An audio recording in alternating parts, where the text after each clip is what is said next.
November 27th, 2023 Goffstown Select Board meeting. If you could all please join us in the Pledge of Allegiance. I pledge allegiance to the flag of the United States of America and to the republic for which it stands, one nation, under God, indivisible, with liberty and justice for all. Okay, first up we have the acceptance and correction of minutes from the November 13th public and non-public minutes. I'll make a motion, we accept the 11/13/23 public and non-public minutes with corrections if need be. Second. Motion by Mark, seconded by Jim. Any comments or corrections? All in favor? Aye. Any opposed or abstained? Motion passes. And for announcements this evening, the first is the announcement of the winter parking ban. Reminder to all residents, the town's winter parking ban took effect on November 15th and will run through the winter months ending on April 15th. The parking ban is in effect between the hours of 2 a.m. and 5 a.m. and the Goffstown Police Department strictly enforces violations of the overnight parking ban. If weather conditions are favorable, written warnings may be issued during the first week of the ban. During snow removal operations, if a vehicle is parked so as to constitute a hazard, its removal may be requested by the Highway Department. In these instances, the Goffstown Police Department will investigate and make all reasonable attempts to locate the owner. But if the owner or operator is not located, the vehicle will be towed at the owner's expense. If you have any questions concerning the winter parking ban, please contact the Goffstown Police at 603-497-4858. Next up, we have the announcement of petition dates to amend zoning ordinances. November 13th was the first day for the town to accept petition and amend zoning ordinances, historic district ordinances, or building codes for consideration at the 2024 town meeting. The last day to accept 2024 zoning petitions is Wednesday, December 13th, 2023. All petitions must be signed by at least 25 registered voters that reside in the town of Goffstown and in the correct warrant article format in accordance with RSA 675:4. If you have any questions, see the Planning Department or call 497-8990, extension 117 for assistance.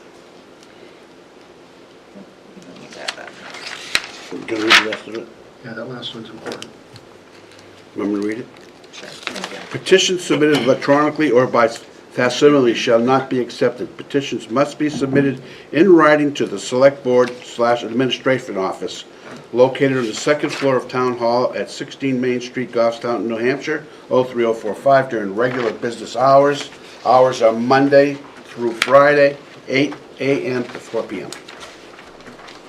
Thank you. And an appointment at 6:05, but I see Mr. Neiman here, so David, would you like to come on up? And we are at tab 3. Good evening. Nice to see everybody again. I'm David Neiman from the Goffstown Conservation Commission. In your packets, I assume you all have a copy of this. So this is a project that we've been pursuing, working with the Forest Society to conserve Sugarbush Farm, which is actually the Shost property that's along Route 13 where the orchards are. And historically, it's long been known as Sugarbush Farm. Even says so on the side of the barn. I didn't know that. So it's a 53. It's a easement on lot 785, and it's a 53-acre easement, and it adds to an existing 177-acre easement that's on the remaining Shost property that was a project that we did 10 years ago. And in fact, at the time we did that project, it was always the intent to do the entire property. But at that time, we decided to split it in half because one was primarily for conserving land around wetlands, and this one, bigger focus is on the agricultural. And since you kind of apply to different grant sources for those different funding levels, we thought it'd be easier to split it up. Just didn't think it would take us 10 years to get around to the second part, though. So yeah, there's a mix of forest and wetland habitats, but the significant working agricultural plots, including the hayfields and apple orchards, are what makes it an easy project to fund from grant sources. Then the western side is of the property where the orchards and hayfields are is dominated by a large glacial drumlin. There I go again. The flatter land lies along the eastern side next to Route 13. And those fields, those open fields, are all prime farmland soils, which highest quality in the state, actually. So this project embodies the goals of the Master Plan and Open Space Conservation Commission, Conservation Plan for conserving land in larger tracts, for fragmented wildlife habitat, preserving forest, wetlands, prime soils, cultural resources, and to promote sustainable agriculture.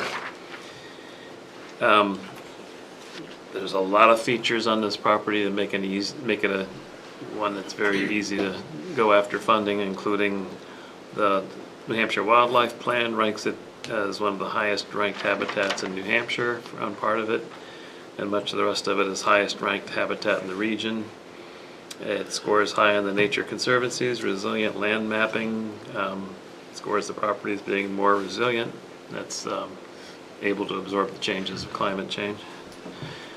And the Merrimack Conservation Plan ranks it as high or higher as a conservation focus area. And then finally, its location on Route 13 is, again, its frontage that's part of the General John Stark Scenic Byway.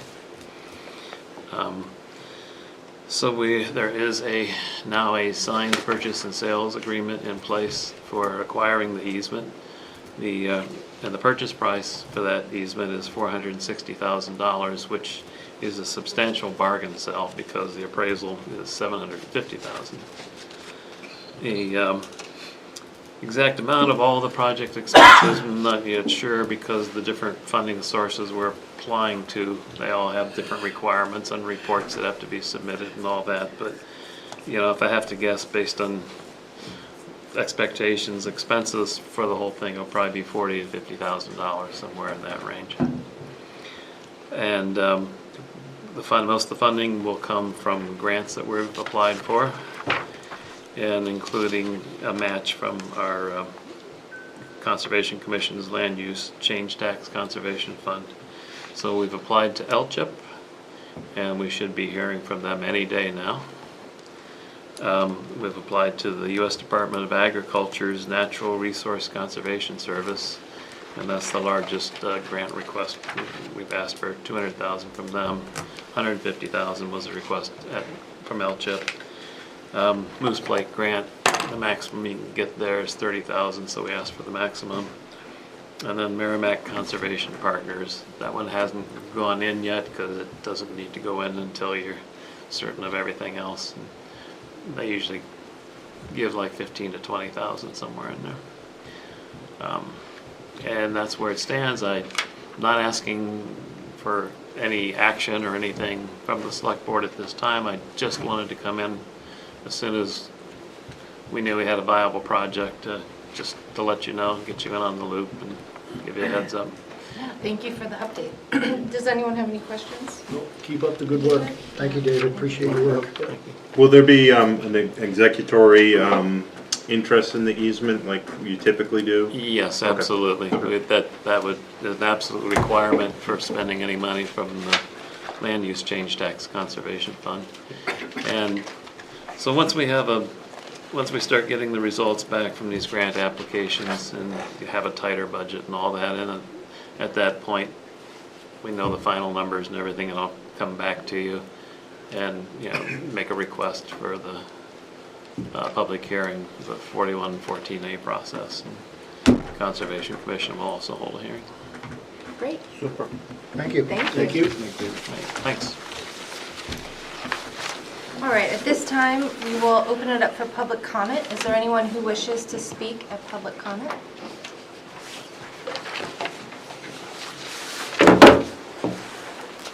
Good evening, Scott Gross, 57 Range Road. I don't often look at your packets online, but I did today, and one of the things kind of piqued my interest, and it is agenda item 8D, benefit consideration for part-time employees. And the reason why I'm here is to say that part-time employees are very valuable, not only in Goffstown, the town, but the school, all across the country. As a matter of fact, part-time employees do a lot of work. That said, I had the opportunity to review, I believe it was DPW Director Jacobs, his benefit consideration for part-time employees. I do think that, I would suggest that you do take that under consideration, specifically as it deals with holidays.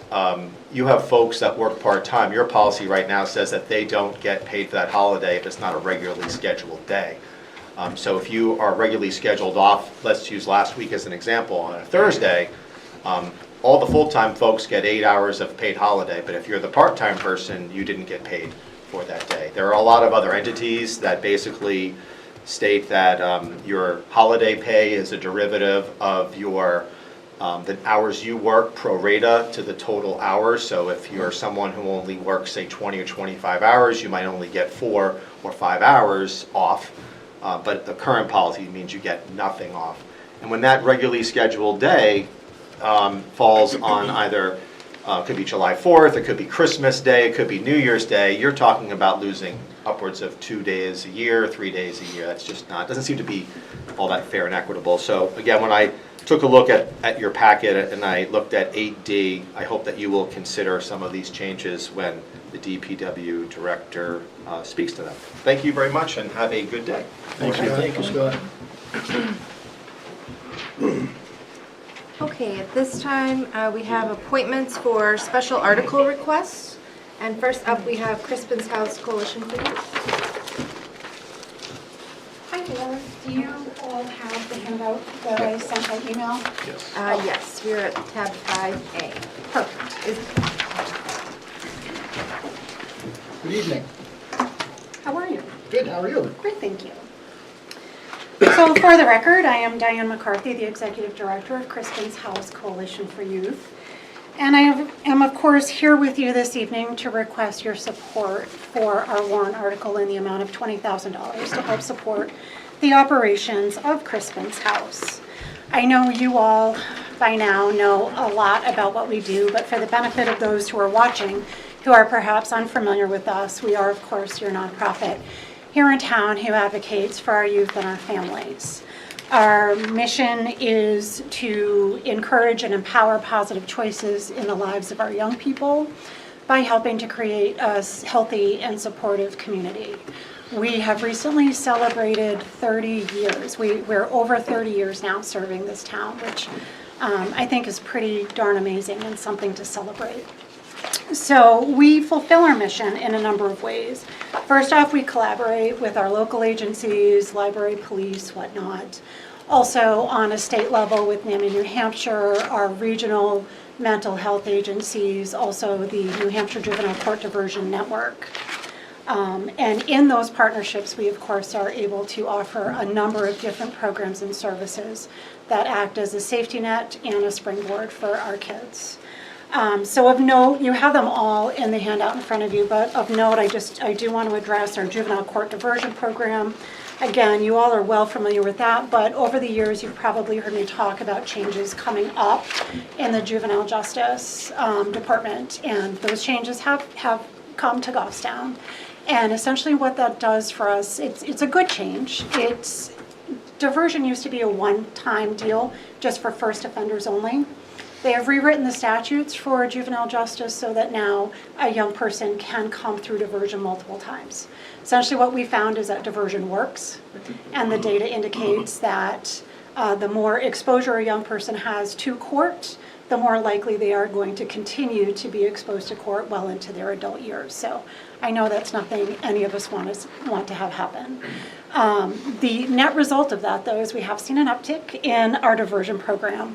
It's relatively difficult to continue to quantify because we're coming off of COVID and those numbers are skewed.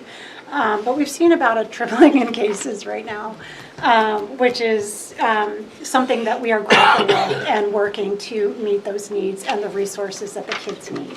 Go ahead. What ages can they use that program? I see kids ages 12 and up. It's very rare 12 to to have what? 12 to 18? 18. Yeah. Okay. Yeah, after 18, they're not a juvenile anymore. So, and we don't do adult diversion. Other programs around the state do adult diversion. We focus strictly on the youth. So yes, the other piece of that equation is we are seeing more and more involved cases.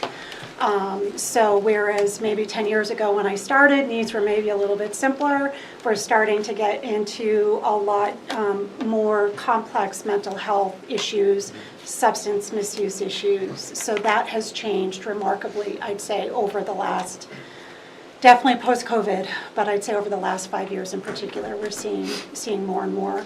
And for our part, we are working very hard to respond to that, to meet the needs.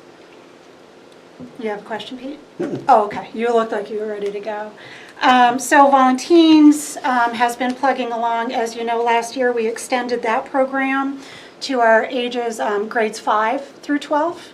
And we do have a dedicated program director who handles the kids in grades 5 through 8.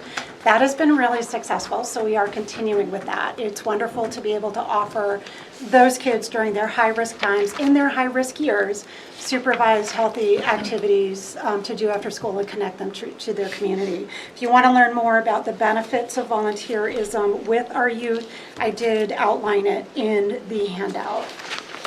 Youth forums continue to be buzzing along. Our bigger news, I think, is we were able to bring Challenge Day back this year.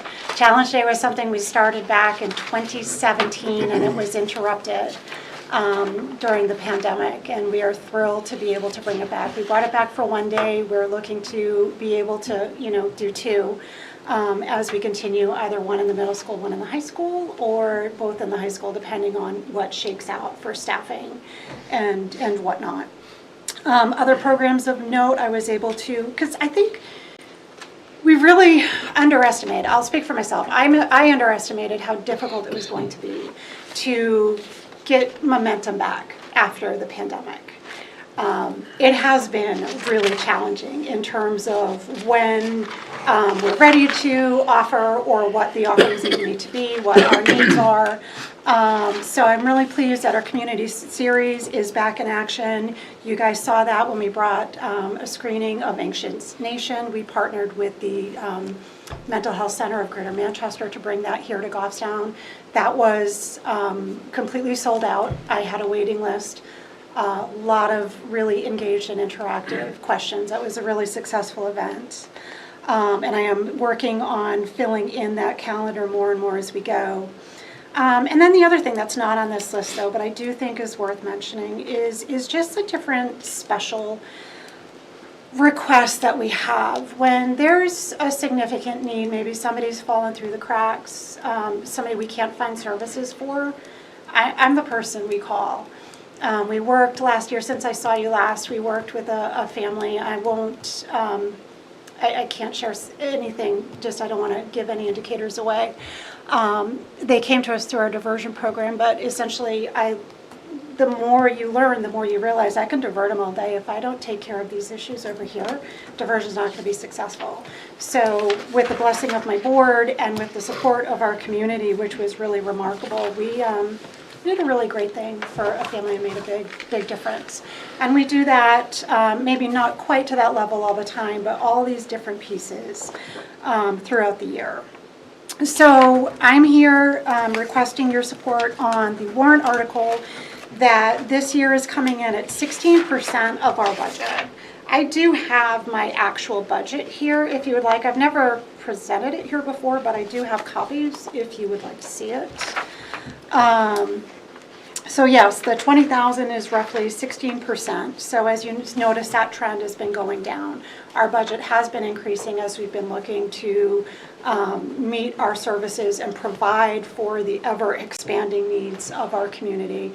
But we continue to do our very best to hold firm here at 20,000 in terms of this warrant article. Most of our fundraising is done, well, fundraising or grants, that's where most of our support is coming from, and a vast majority of our budget. We are also, in my opinion, incredibly lean in that I'm able to, everything goes back to the programs as much as possible. sending it back to the programs. We have good relationships with St. Matthew's Church, who is very kind. We don't have the rent, we don't have the overhead, which is a big thing. That makes a big difference for an agency like ours, and is part of how we are as effective as we are, running as leanly as we are. So as far as the warrant article here at 20,000, you've heard me say it a million times, and it bears saying again, while it's 16% of our budget, this makes such a big difference for us, because this is what gives us the leverage in terms of grants. When I'm applying for anything, and you'll hear this from other grant writers, they always want to know, where is your other support coming from? And that we can say we enjoy the support from our town through this warrant article. It has been a game changer for us over the years. So I would very much ask that you support us once again. It was lovely to go. Last several years, you all have unanimously recommended our warrant article, and we're very grateful for that. I think it makes a difference. So as I wrap up, I'll just circle back to this quote on the front that I shared. Crispin's House is like the duct tape for our town. You fill in the holes, make the connections, and keep it all together. And I have never heard us be referred to as duct tape, but I'm a big fan of duct tape. I think it's a compliment of the highest order. But I think, too, she was right on, because it really does sum us up well. We connect local agencies. We piece things together. If I know somebody's having trouble over here, I'm like, wait a minute, somebody over here. I know this person. Hey, can you help out? And we have a really strong little network going. Challenges this year are going to be meeting our needs. We are looking at staffing and how we're going to meet the more complex needs, but I have every confidence we'll be able to do it. Thank you, Diane. Thank you. You have a question? Question, Diane, just my own curiosity. One of Yeah. the bullets talks about implementation of mental health vending machines at the high school. Just Yeah. trying to visualize what is. What is that? Yes, no, so that's two things. So we hold our youth forums at the high school.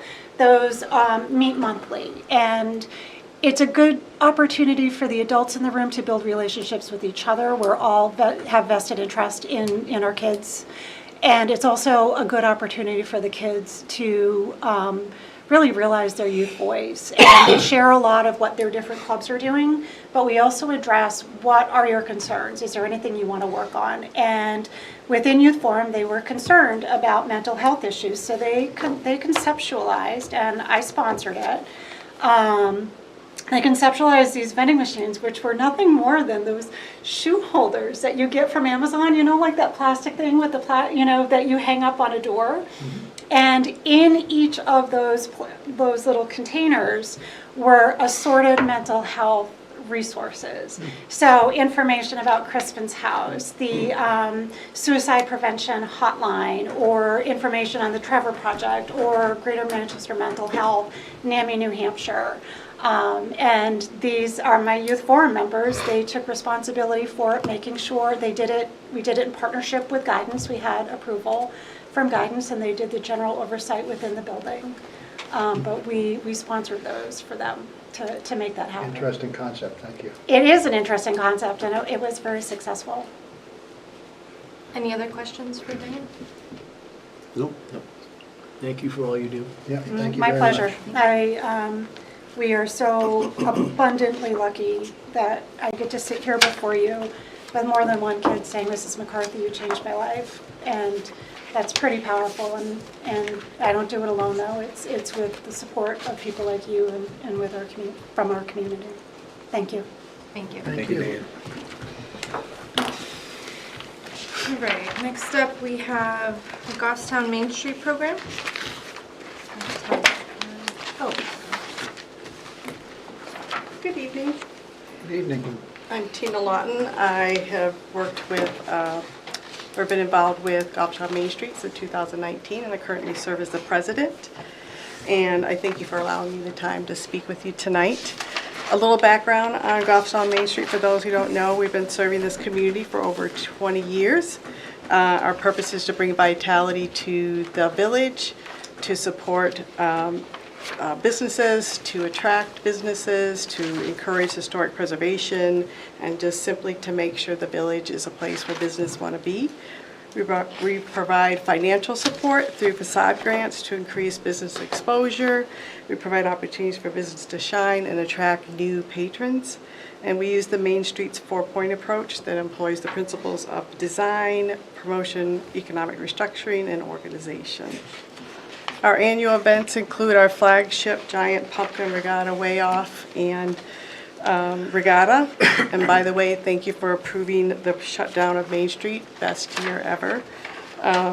We have Uncommon Art on the Common, Friday night under the lights. We will be lighting the tree this Friday, actually.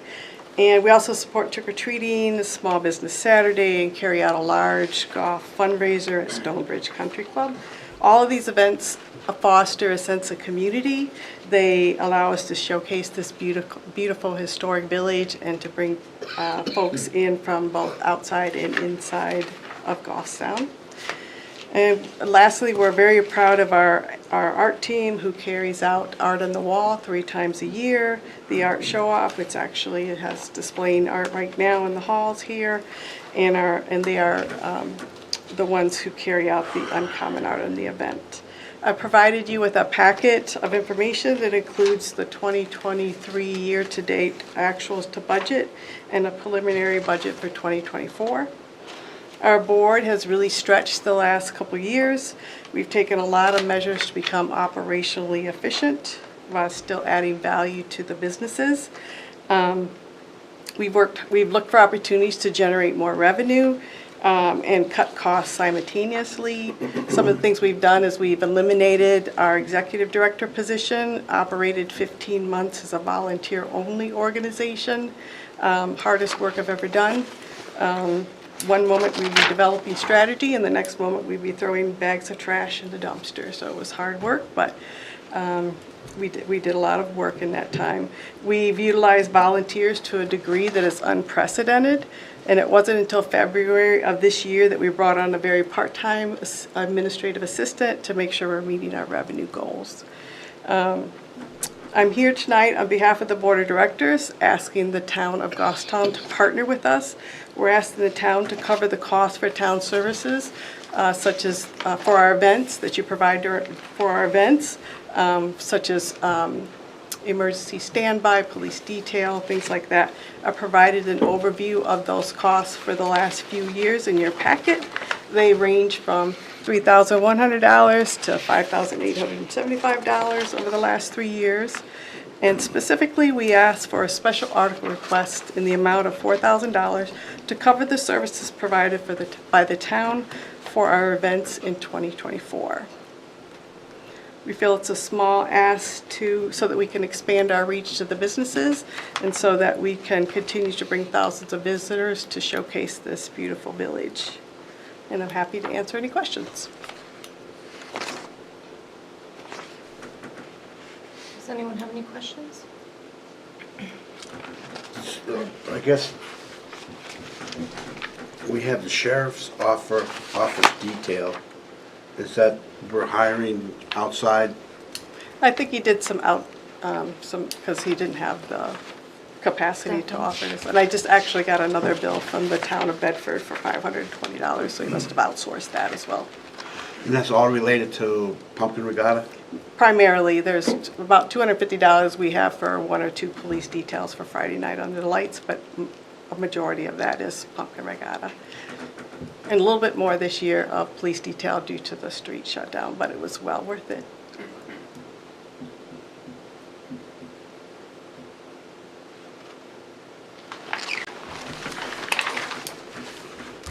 Go ahead. And the $30,000 budgeted for staffing is for a part-time person? Yes. And that's just that one person, the $30,000? Yes, she works about 16 hours a week on average since February.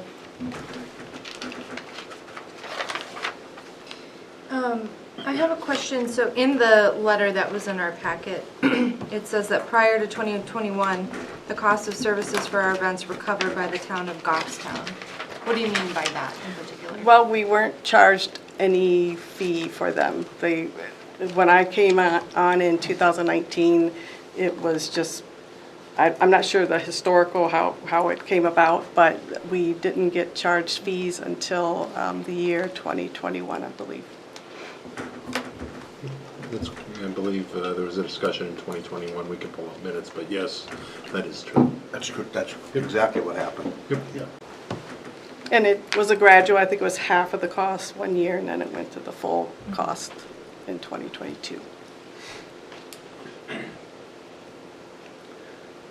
So on the cover letter, when it says significant operational cuts to services, that is, I'm sorry? the cover letter says you've made significant costs of services, operational cuts to services. Well, that impact our services, so the executive Got director it, okay. pulling that That's what I assumed being it meant. rolled Thank you. out. Thank you.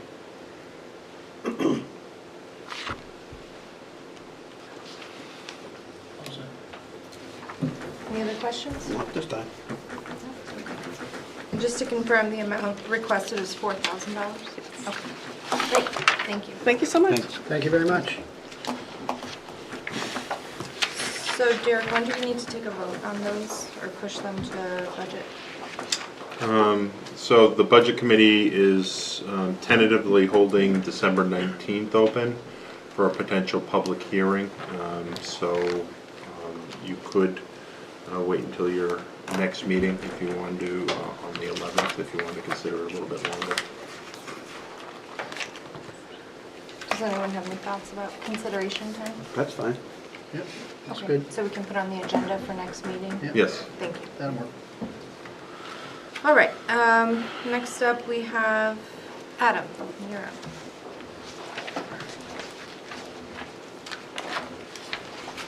And you're at tab 6. Every time he comes up here, it costs us money. Trying to bring you some money this time. It's not on 6A though. 6A is the proposed holiday schedule for the transfer station. Now that the board has decided on the holiday issue for non-union. After some discussion with Derek and Danielle, though, might have some proposed amendments. I don't know if Derek We provided did. it. Yep, they should. Okay. You should all have Yeah. modified versions. So, makes sense with a holiday that a new holiday for our department that would come prior to a CBA being voted on, would make sense to keep a floating holiday instead of that for this first year. If their CBA passes, we could take that into account for 2025. And then the two other changes would be Juneteenth and the day after Thanksgiving, which aren't currently observed by DPW. Both would be contingent upon the passage of the CBA. Otherwise, we tried to do the best we can, keeping our curbside collection on schedule. We're going to try something different if we can, double up routes on the shorter days. If we can keep a third truck on the road with the other two, we might be able to knock out curbside during the regular work week instead of having the drivers come in on a Saturday. I have people that have to have barrels out on a Saturday, which sometimes gets tough if you're going away for a weekend to leave your trash out while you're gone. So unless there's any questions with that, it's pretty I have a question. straightforward. Was you closed this Friday? The transfer station? No, the transfer station was open Friday, closed Thursday. Okay, how busy was it on Friday? Do you know? I'd have to look at the scale report. I mean, presume not too busy, usually isn't, but I think, Sometimes a day off in the week like that people like to, especially in the fall, they're still doing the cleanups and stuff. I just yeah. want to be cautious that when everybody's off, we're not always closed, that's all. So Adam, can you walk us through one more time the Thursday, Friday off for trash collection, how you plan to make that up? Oh, for Thanksgiving. Right. So the game plan would be for both Thursday and Friday. So Thursday can be a shorter day just during the regular week. It's a shorter cycle. The goal would be to try to pick up both on Friday. Okay. If for some reason we don't get to everything by Friday, we'd do a Nixle or something and just have people leave their barrels out. We'd grab them. on So there's Saturday. really no change to that, just the transfer station being closed? That's right. Yeah. One thing, it's probably getting a little bit ahead of myself, but just kind of give you a heads up. I've been working with a solid waste foreman. We'd like to maybe bring up the discussion again about a late night during the week and maybe some curtailed hours on Saturdays potentially. So maybe more to follow. I know we've kind of looked at it in the past, done some surveys and stuff. And never really got off the ground, but might be some opportunities to, as Pete mentioned, get some additional weeknight coverage, which seems like just based on some verbal with folks would be a welcome change. So that'll be coming up. We'll have some discussions later on in the year about that, but as far as the holidays go, I think based on the CBA, this is what we'd have. Okay. Do you need an approval for this schedule? Yes. We need to take a motion. Make a motion to do the Goffstown Transfer Station 2024 holiday schedule as presented. Second. Any other questions, comments? All in favor? Aye. Any opposed, abstain? Just one other question, Adam, can you check with the towns around? I think Bedford does a one-week night in a couple towns that do it. So before we get into the discussion, we'll have an idea as to how many people do it. So if you can get that, that'd be great. Can do. You're welcome. Okay, second one I had for you, next tab. Previous meetings, we had brought a request for auction, surplus vehicles to be brought to auction. I have those online now. We have 8 pieces of equipment or vehicles that are on the auction block. Auction is scheduled to close this week. Per the recommendation of Municipal, they like to have as short a period of time as you can from when the close is to when the award or when the pickup can happen. The request tonight would be to provisionally give the chair authorization to sign, allow us to award to the highest bidder, whoever that would be for each of these items, and then allow the chair or the vice chair to sign documents to transfer ownership.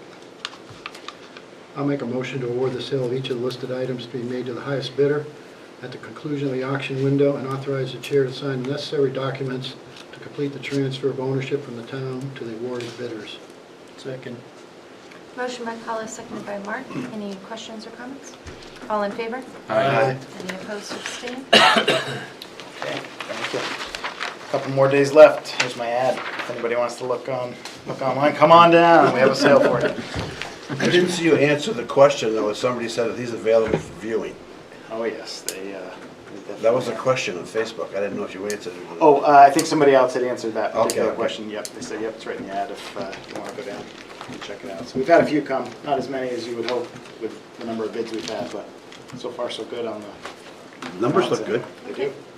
Cyber Monday gifts. There you go. Thank Radio you. tower, $270. Chief, you're up.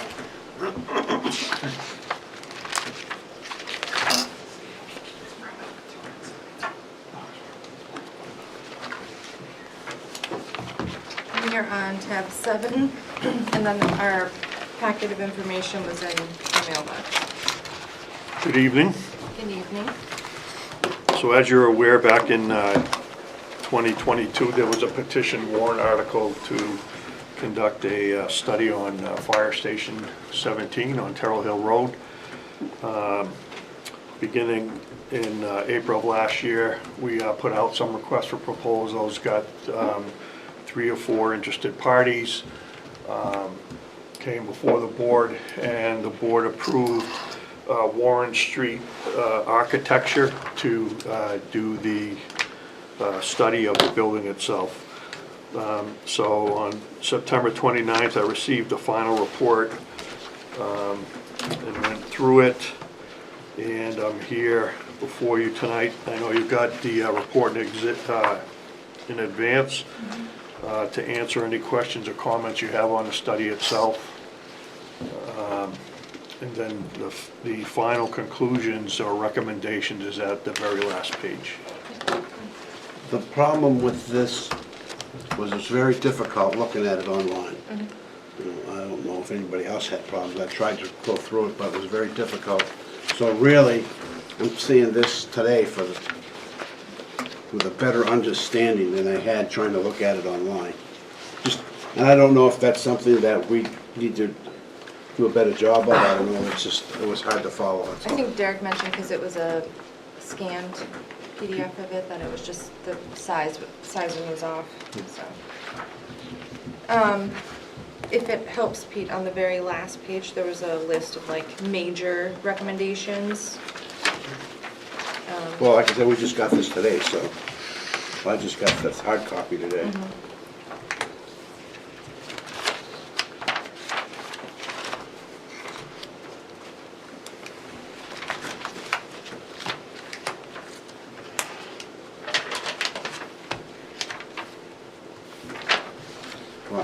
think we've fulfilled the request of the special article by having this, and then we can take it into consideration in the future. I don't think, it's not in CIP now, and I don't know if we have to do anything with it now, do we?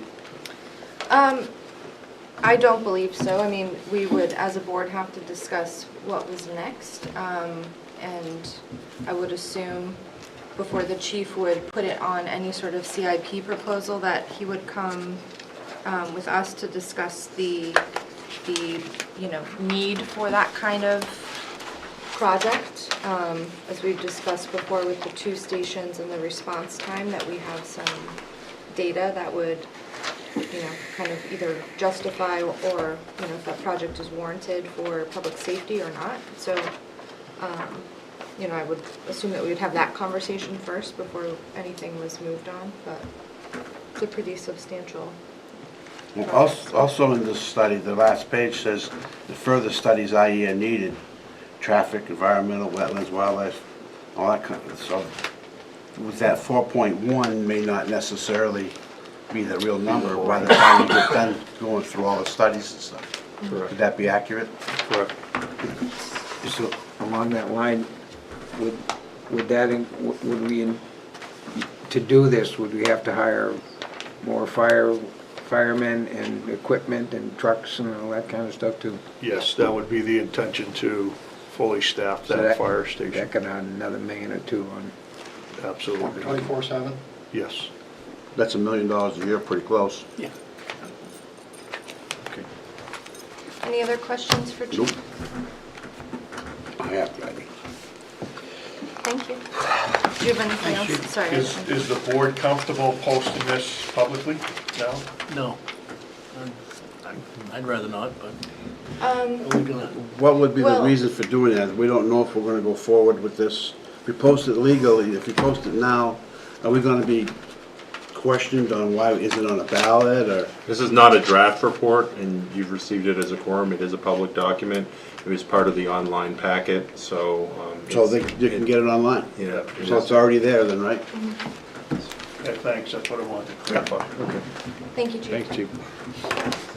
All right, Derek, do you want to tackle the town administrator's report? We're at tab 8. Yes, thank you.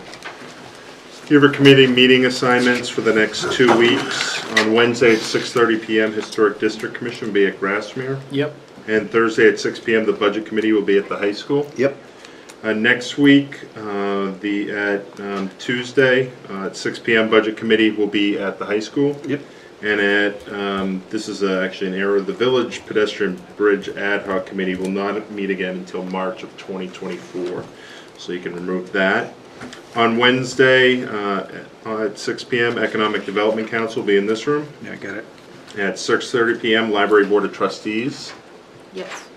And then on Thursday at 6 PM, Budget Committee if needed. I think that'll be decided at your meeting on the 5th. And then Planning Board will be in this room at 7 PM. Got it. On your next page, you have your consent agenda. You have employee status reports for a DPW equipment operator, step increase for a successful completion of probationary period. You have 2 promotions, one for IT support specialist, one for an IT network administrator. There are also 6 employee status reports that we added to your folder today. There were 4 new hires for EMT per diem employees, 1 DPW end of seasonal work, and 1 EMT rate change. And then you have rights to inter West Lawn Cemetery, section 1993, lot 10, and this is a corrected deed. motion to approve the consensus agenda as presented today. Second. Motion by Mark, seconded by Jim. Any questions or comments? All in favor? Aye. Any opposed, abstain? Can I ask the fire chief just one question? I should have asked him. How are you doing on recruiting with the per diem people? I see we're getting a few. Yes, it's been very successful. We've had at least 10 to 12 applicants going through that screening process with them. Thank you. Thank you. At your next page, you have proposed revisions to the personnel plan. Now, some of these are items that the select board has already approved, such as the change to legal holidays, as well as change to the updated dental plan. There are also some clarifications on sick leave, and specifically the cash out of sick leave upon 10 years of service to the town. We've made some modifications to family and medical leave, some clarifying language. And then there's also a request to increase the employer portion of the premium coverage for our site of service plan from 90% to 100%. Basically, anybody that moved over that plan from our Access Blue plan, which is our most popular, would save the town over $1,000 if anyone opted to move over to that one. We don't have many people on that plan, but we think that we could potentially encourage some people to move over to that. And then you have a red line in your packet as well.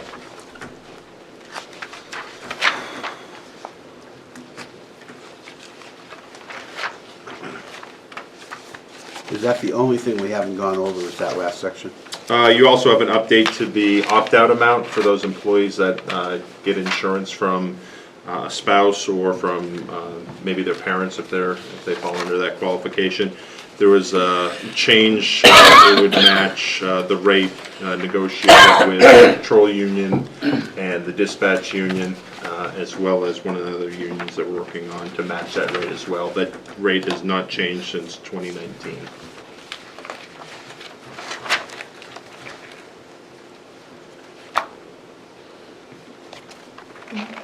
I just have one question. Kind of a complicated question. Now, if we adopt this, and let's say the union contracts don't go through, doesn't that create a disparity on what this is versus the union?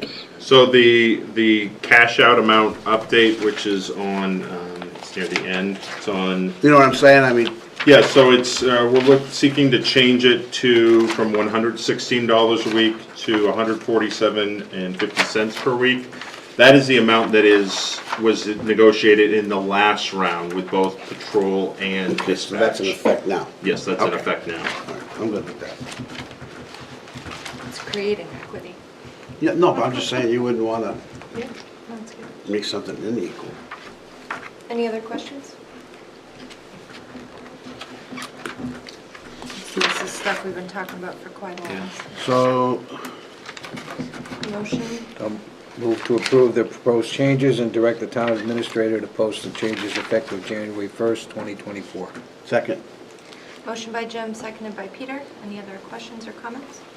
All in favor? Aye. Any opposed, abstain? Thank you. At tab 8D, you have some suggestions for changes for part-time regular employees that may not fall specifically in regards to holidays and personal days. And this language, Adam sent this over because he had some ideas for the board to consider, and he can maybe answer any of those questions, or Danielle and I can answer questions as well.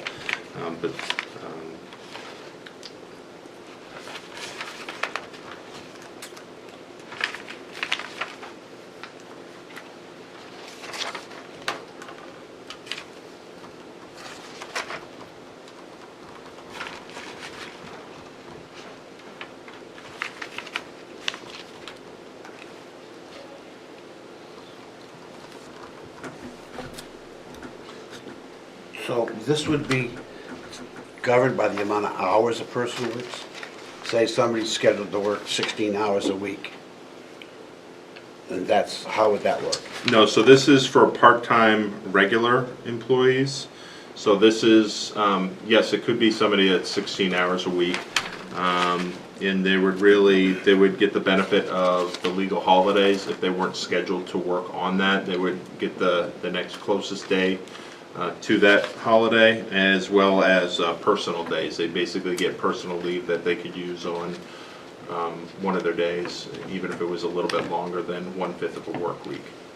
So somebody with 16 hours, works 16 hours, could potentially get paid, they could still come in and do their 16 hours on an off day, but then also get paid for their holiday if they had been scheduled? No, I don't believe that's how, Danielle, do you want to come up?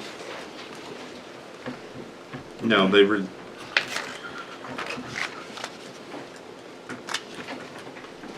Good question. I just wanted to, first of all, mention that they're only allowed to have holidays under the current P plan if they hit the 20-hour mark, so they have to be at least a half-time schedule. But also for the holiday suggestion, the language that you see in the red line here is that they would get the next closest workday as the holiday.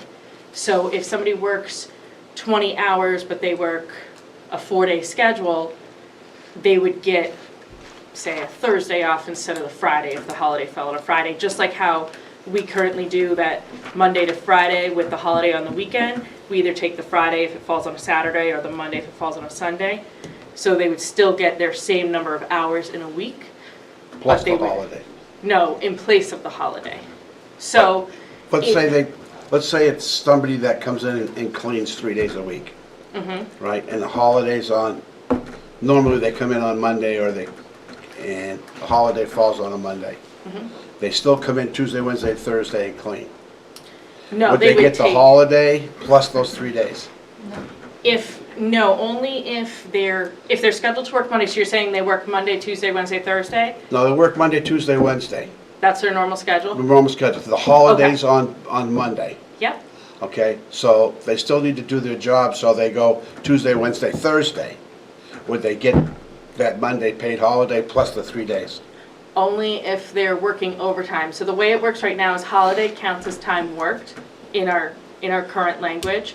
So if it's determined by the department head that for operational needs, they still need to work the full hours to complete that task, then yes, they would be getting the holiday and they'd be getting overtime for those hours that are worked above their normal schedule, their normal total. But typically what would happen is if you normally have a Monday through Thursday employee who works 20 hours, just to give us easy numbers, their half-time schedule, holiday falls on Friday, they take Thursday off. So they just work Monday to Wednesday, they get holiday pay on Thursday, that's it. They still only got 20 hours. That's the language as it's drafted here. So it doesn't make a difference whether they're scheduled to work on the holiday or not, they get it. They would get the holiday as recognized, currently the benefits, For a cost. well, it wouldn't change the cost. it wouldn't change the cost because you basically be having somebody would not be, if they work like a Monday to Thursday and the holiday's on Friday, they're not working on But if the Thursday. holiday's on Monday and they work Friday to make up for the work they were supposed to do on Monday, they'd be No, working. but we don't They do wouldn't that. typically. Right now, what we do with our full-time is they work Monday to Friday. They don't make up the holiday. They just work 4 days in the week. Yes, because they don't have a full week's work, but if somebody's working 3 days a week, right? And they can add their extra day that they're missing because of the holiday, push it off to the end of the week, then they're getting 4 days instead of 3. Only if the department determines that their work has to be accomplished in the week. There's no way it could be postponed. Because right now, the same thing happens if someone in a half-time schedule has a vacation day. If they take a vacation day, they get their, 3 days and a vacation day. They don't make up that vacation day on what would be normally their day off. Yeah, but I don't think you're catching what I'm saying. If you call that person in to work that other day, they get paid for it, right?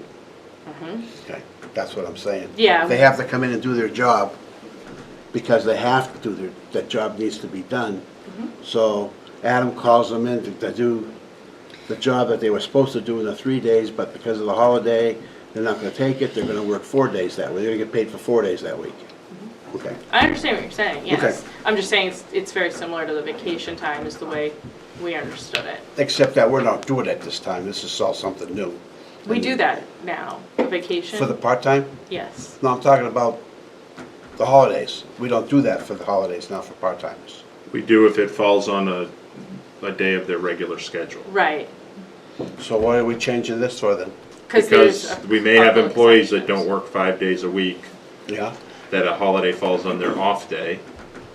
And the thought was to give them that benefit as well as other part-time. So there's a cost to it then, because you are paying them more. No, because they're gonna get a day.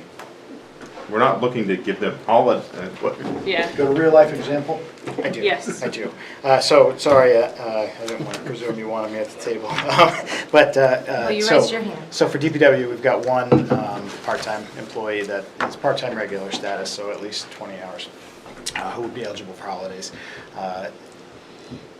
This employee, depending on what year it is, sometimes has 10 paid holidays, sometimes has 8. If the sequence of events lines up just right and we have Friday holidays, usually it'll be less. There was a time when DPW observed employees' birthdays, and when this particular employee's birthday fell on a Friday, which was not normally a work day, they no longer get paid for their birthday either. So we had some tweaks to the department. We have a floating holiday now instead of or had a floating, I guess, coming into the next year. The goal was, much like full-timers, if a holiday falls on a Saturday, we still get 8 hours of holiday pay. It's just paid on Friday, and I work 32 hours, let's say, and then I've got my 8 holiday. The idea was that as a part-timer, especially people who have been serving us, faithfully for a while, let's let everybody get the same number of paid holidays a year, and likewise, if it doesn't fall on their regular work day, they would get the prorated portion of the week for holiday pay, and then whatever the remainder of their regularly scheduled hours are would be worked as regular time. So if they're regularly 20-hour employee, they're still budgeted for 20 hours that week, they're still paid for 20 hours that week. Just the difference would be 5 of them in this case would be holiday pay and 15 would be regular pay. I can't speak to every case. If we had a Mother's Day flood, I might call this person in, but it's not. This position is not one that would be like a plow or operator or anything like that. So it's not subject to call in on a holiday normally, unless it was like I said, a natural disaster type event and we needed admin help. But the goal was really, we've got these part-time employees who may have been with us 20 years, and every year it's a different benefit for them. And I thought there'd be an easy way to, let's bring them into the fold. If you have 12 holidays, we have 12 holidays. Well, your summer help is part-time, right? They're part-time temporary, so they're limited by how many months in a row they work, and they, per the personnel plan, aren't eligible for holiday. And how would they fall into this program? So part-time temporary, unless you wanted to change this, part-time temporary don't get any benefits, so they don't get paid holidays now. So on a holiday week, they'll work 32 hours or 30, depending on what times of the year it is. Danielle, how many employees fall within part-time regular? Currently, Yeah. we have 3 that are not under the library building, and only one of them does not work a 5-day schedule. They're not talking a ton of money. Yeah, and it only comes up every 5th or 6th year, depending on what their schedule is, whether or not they miss any holidays. But every. I was more concerned with the summer help, the part-time summer help. Right, but they don't get any holidays or paid vacation or sick time. Okay? Any other questions? Nope. Okay. I'll make the motion. Thank you. Recommend approving the proposed changes for part-time regular employee holiday and personal day benefits effective immediately and includes the changes in the 2024 personnel plan revision. Second. Motion by Peter, seconded by Jim. Any other questions or comments? All in favor? Aye. Any opposed, abstained? Motion passes. And then I had one last item that I added that I handed out earlier. The HTC is located a grant opportunity through the New Hampshire Community Development Finance Authority. This is for a community center investment program. Eligible applicants include both nonprofit and municipalities, and they have a bucket this time of $20 million from the American Rescue Plan Act. And one would be to potentially be used to the ADA Grassmere Town Hall elevator. The grant program they both have grants and loans, but HCC would be seeking a grant, which is a 15% match up to $1 million. So we'd really be able to leverage the money that's in the Capital Reserve Fund. The grant deadline is this Thursday, the 30th, so we're seeking, or HGC is seeking authorization to submit the grant application on behalf of the town. Who's going to write it? We have some members of HCC that have been pulling together the narrative, and then we're going to pull as much that we can from the LCHIP application to get it submitted. Motion. I'll make a motion to authorize the HTC to submit a grant application on behalf of the town of Goffstown to the CDFA's Community Center Investment Program for the construction of the Grassmere Town Hall ADA Elevator Addition. Second. No, give it to Mark. He's on that Motion by committee. Collis, seconded by Mark. Any other questions or comments? Derek, I have one. Is it also going to include improve the health, safety, and comfort of the center?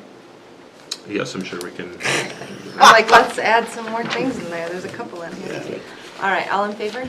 Aye. Any opposed, abstain? Motion passes.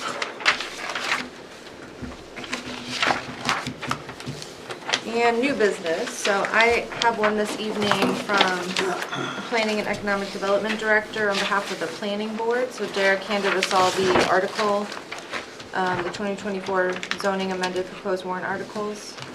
And they were, it's this one, Collis. They requested the board's input on this proposed zoning amendment, and it's Article 2, which would move the map 6, lot 39-1-A from agricultural to commercial, which is the police department, its current lot. So they're just looking for input from us I'm good before for- their public hearing on December 7th. I'm good with it. Yeah, it's good. Any other questions or comments? We don't need a motion, If you're going to make a formal, I guess, that you're I'll make in the favor motion. of, that way Selectman I'll Adam. make the motion, we're in favor of the adoption of amendment number 2 as proposed by the planning board, rezoning 326 Mass Road, which is the police station, map 6, lot 39-1-A, from agricultural to commercial. Second. Motion by Peter, seconded by Mark. Any other questions or comments? All in favor? Aye. Any opposed, abstain? Motion passes. Any other new business this evening? Okay, we'll go into old business, 8B. Just got a question. That lot that we just put in there, that doesn't include the, where they have the gardens right next to it. That's not. No, we don't own that, that's the Right, town, we don't own that's that. That's what I thought. county property. Oh, sorry, I was on 9B, but we don't have any in there, so we'll go 9C, which is the action matrix.